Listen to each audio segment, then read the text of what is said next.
All right, so I'm going to be going over chapter 10 questions and answering them. So the first one I'm going to be answering is what are the sources of error that are common in social media research? So after reading the article, I found out there are 3 sources of error that are common in social media research. They include things such as number 1, coverage error, second, sampling error, and thirdly, non-response error. So there are 3 types of error that I have found that are common in social media research. So the second one, the question is, when would be an instance that you'd use content analysis versus sentiment analysis?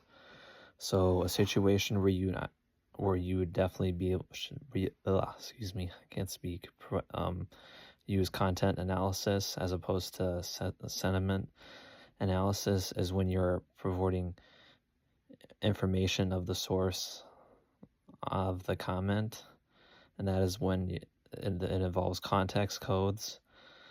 And then lastly, when you're identifying comments that require an immediate response, and that is part of activity data. So the next one is we are going to be talking about the steps that are used in sentiment analysis.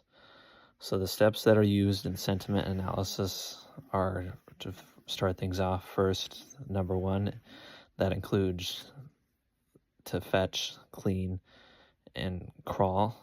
Fetch, crawl, and cleanse. So for fetch, crawl, and cleanse, that involves collecting data from sources using web crawlers, and these web crawlers are basically used to go through certain web pages.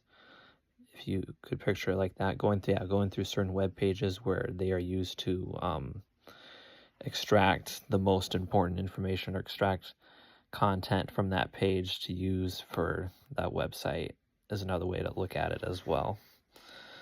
So the second step is extracting entities of interest. So for extracting entities of interest, that involves